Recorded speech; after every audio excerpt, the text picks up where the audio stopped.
성경은 우리 출애굽기 32장입니다. 출애굽기 32장 7절부터 보겠습니다. 출애굽기 32장 7절부터 10절까지 제가 읽어보겠습니다. 여호와께서 모세에게 말씀하셨다. 네가 이집트 땅에서 인도하여 낸 네 백성들이 타락하였으니 내려가라. 그들이 내가 그들에게 명령한 길에서 급히 벗어나 자신들을 위해 송아지 형상을 만들어 그것에게 절하고 그것에게 제물을 바치며 말하기를 이스라엘아 이것이 너를 이집트 땅에서 인도하여 낸 너희 신이다라고 하였다. 여호와께서 다시 모세에게 말씀하시기를 내가 이 백성을 보니 정말 목이 곧은 백성이다. 이제 내 뜻대로 하게 하여라. 내가 그들에게 진노하여 그들을 소멸하고 너를 큰 민족으로 만들겠다 하셨다. 우리 한 구절 더 보겠습니다.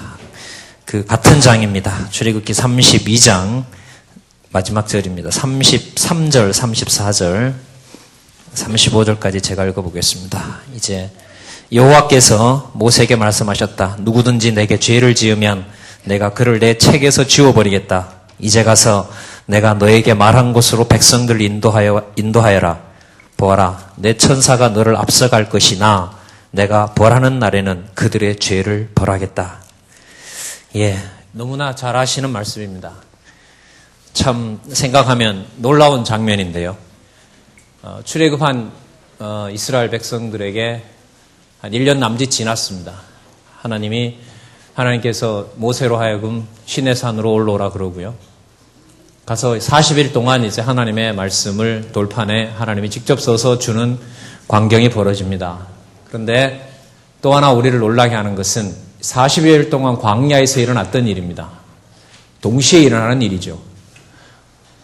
하늘에서는 시내산에서는 하나님의 법, 율법, 계명과 율례와 규례와 법도가 선언되고 있었고 무엇이 하나님의 선과 악인지가 선명하게 선포가 되고 있을 같은 시간에 광야에는 사라진 모세를 원망하면서 그의 형 아론을 독촉하여 금을 모아서 아이들의 금까지 모아서 금송아지를 만든 사건 여러분들 너무나 잘 아실 것입니다. 저는 여기서 성경신학을 이해하는 많은 생각을 좀 해보게 된 계기가 된 것 같습니다.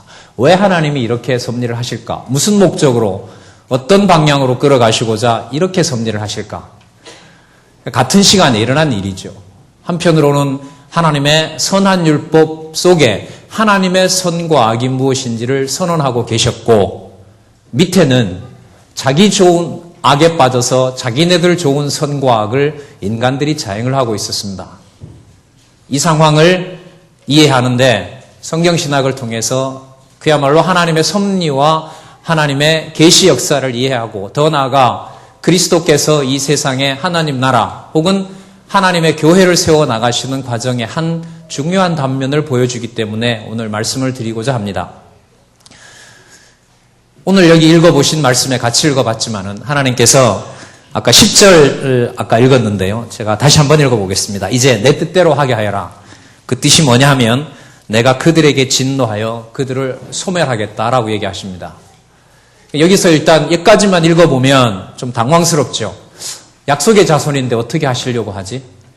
여러분 아시는 것처럼 40년 광야 생활 동안 나온 1세대들은 하나님이 어쨌든 그 목숨을 다 거뒀습니다. 모세도 그렇게 했고요. 여호수아와 갈렙만 놔두고 나머지 모든 60만에 해당되는 장정만 60만을 다 그 목숨을 여러분 거둬간 사실을 알 것입니다. 또한 새 세대들이 태어나게 했고요. 이 긴 역사를 생각해도 그렇지만 지금 이 말씀에 보면 그들을 소멸하겠다라고 얘기를 합니다. 그럼 소멸하겠다라는 말이 나오면 그 다음에 예상되는 내용은 뭐냐 하면 다 죽이시는가 보다 라고 나와야 될 텐데 그렇지 않죠. 뭐라고 나옵니까? 그들을 소멸하고 뭐라 그럽니까? 큰 민족을 없애겠다 이렇게 나오는 게 아니죠. 뭐라고 나오나요? 너를 뭐라고 그럽니까? 큰 민족으로 만들겠다 이렇게 얘기를 합니다. 아마 이거 이해하기가 힘들었을 것 같아요. 죽이기는 죽이는데 어떻게 죽이면서 큰 민족을 만들어 나가신다는 걸까? 여러분 이런 상황들은 성경에서 굉장히 많습니다. 한번 떠올려 볼까요? 여러분 잘 아시는 3대 언약을 하나님이 실체적인 언약을 수립하시고 그 다음에 바로 뒤따라서 무슨 언약을 또 세우십니까?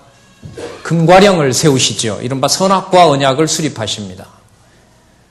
이스라엘 백성들 광야에서 지금 읽었던 본문의 배경이죠. 열흘 길이면 가야 될 길을 하나님께서는 40여 년 동안을 돌립니다. 시련 가운데 처하게 하고 광야에서 많은 시련을 겪게 합니다. 가나안 땅에 가서 여러분들 왕이 세워질 때까지는 무슨 일이 있었습니까?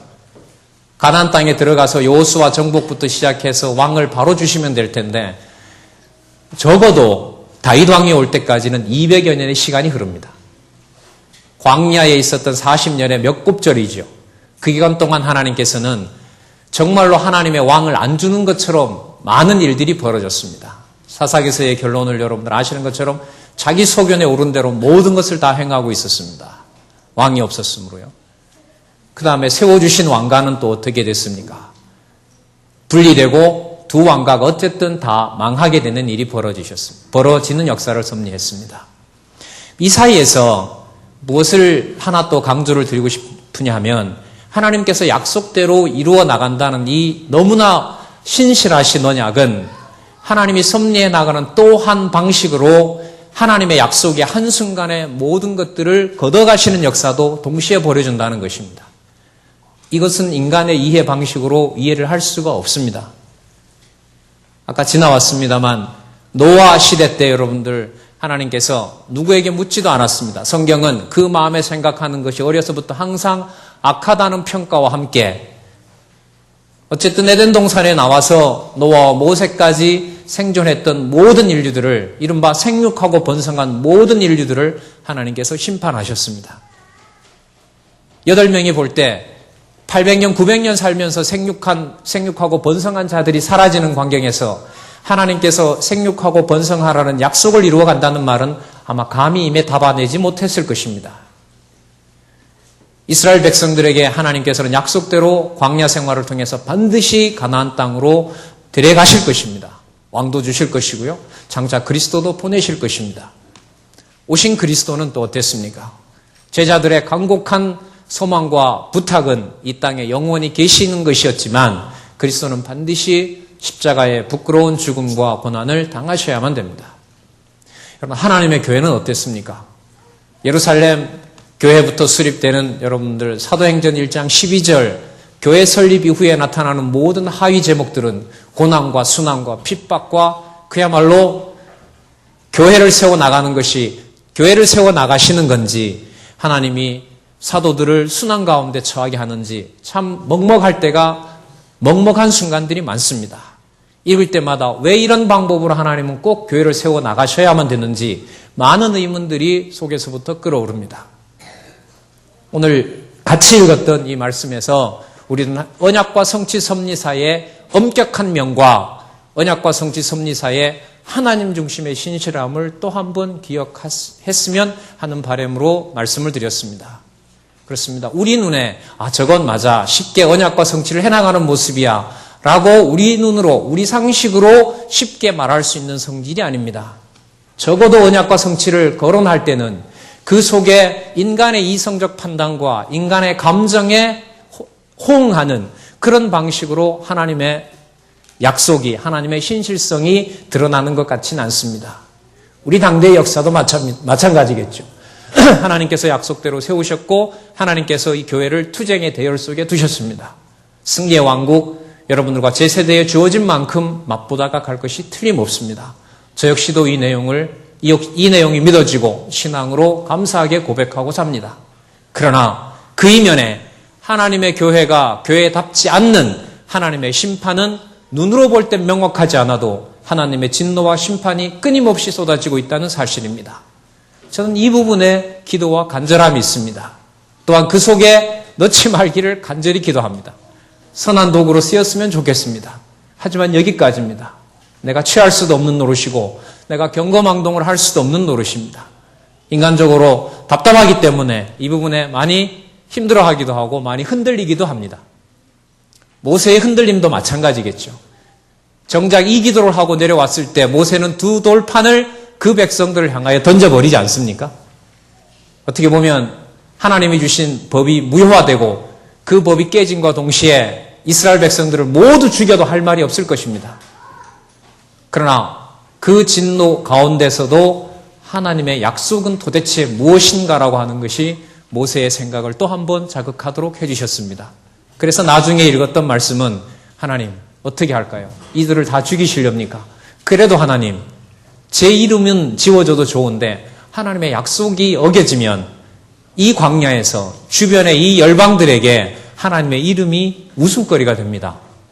그럴 때 하나님은 내가 죽일 자는 죽이고 내 약속은 내 약속대로 끌어가겠다라는 것입니다. 하나님의 진노와 심판이라는 것이 참 그렇습니다. 자기에게 쏟아진 것인 줄 알고 싶어도 하나님께서 명확하게 밝혀주지 않으면 알 수가 없습니다. 참 그런 생각이 정말로 많이 듭니다. 이게 도대체 선한 도구냐? 이게 도대체 악한 도구냐? 하나님의 선과 악을 내 식으로 바꾸는 게 아니냐?